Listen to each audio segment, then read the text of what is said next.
அப்போ அன்றைக்கி நின்னான்ல அவங்கள தான் சாட்டடி அடிக்கணும். திருமாவளவன் அவர்களுக்கும் 6 சீட்டு தான் இதில் கொடுக்கப்பட்டிருக்கு. திமுக கூட்டணியிலேருந்து வெளியேற வாய்ப்பு இருக்கா விசிகா? ஏங்க நான் அவர்கிட்ட இன்றைக்கி இல்லைங்க, 2 மாதத்துக்கு முந்தையே நான் சொல்லிட்டு இருக்கிறேன், திராவிட முன்னேற்ற கழகத்தை விட்டு வெளியே வாங்க. முதல் காரியம் அவங்க ஜெயிக்க போகிறது கிடையாது. வரும் தேர்தலில் அவங்க ஆட்சியை பிடிக்கவே முடியாது. என்ன அவங்க தலைகள் என்னெல்லாம் பிடிக்க போகிறதில்ல. இப்போ அந்த ஆட்சி கூட நீங்கள் ஏன் இருக்கிறீங்க அப்படின்னு ஏற்கனவே நான் அவர்கிட்ட சொல்லிட்டேன். அடுத்தது நீங்கள் அப்படி அங்கே இருக்கிறதா இருந்தால் குறைஞ்சது ஒரு 25 சீட்டாவது கேளுங்க நான் சொன்னேன். இப்போ 20ஆவது கேளுங்க நான் சொல்கிறேன். நான் 10க்கே வழி இல்லை, 10க்கே வழி இல்லை. 6 இது தேவைதானா? 6 வந்து எங்கே கேட்குறோன்னா பாராளுமன்ற தேர்தலுக்கு கேட்கணும், சட்டசபை தேர்தலுக்கு இல்லை. பாராளுமன்ற தேர்தலுக்கு 6 கேட்டால் ஏதோ ஒன்று அதில் ஒரு அர்த்தம் இருக்கின்றது, புரிதல் இருக்கின்றது. நான் என்ன கேட்குறேன், விசிகா தொண்டர்கள்லாம் பைத்தியக்காரங்களா? 6 கொடுத்தா என்ன பண்ணுவாங்க? இதெல்லாம் சிந்திச்சு பார்க்கணும் திருமாவளவன் அவர்கள். அடுத்து காங்கிரஸ் கட்சியே கேட்குறேன், 25 தேவையா?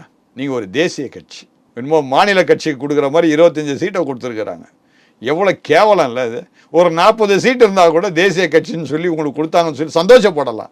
40 வாங்காமல் 25 வாங்கி என்ன பண்ண போகிறீங்க?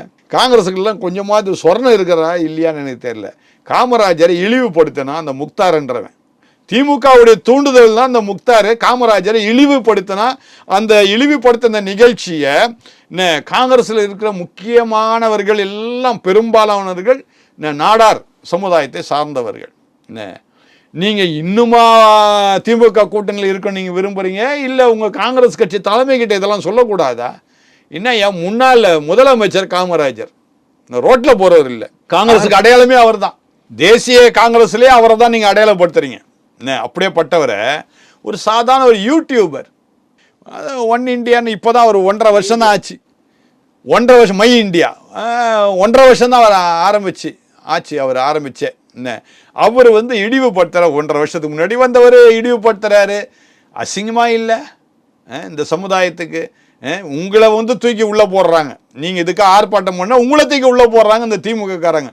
அந்த திமுகவுக்கு போய் உங்கள் காங்கிரஸ் கட்சி ஆதரவு கொடுக்குன்னா அப்போ என்ன பண்ணணும்? நீங்கள் 40 சீட்டு கொடுன்னு கேட்டு வாங்கணும். அது கொஞ்சம் நீங்கள் அறிவாக நீங்கள் நடந்துக்கிறீங்க நான் சொல்ல முடியும். 25 சீட் என்னமோ இந்த பொறையை தூக்கி போடுற மாதிரி நாய்க்கு அந்த மாதிரி போட்டு அந்த ஆட்சின்னு உங்களுக்கு தேவையா? அந்த மாதிரி தேர்தல் நீங்கள் சந்திக்கணும்.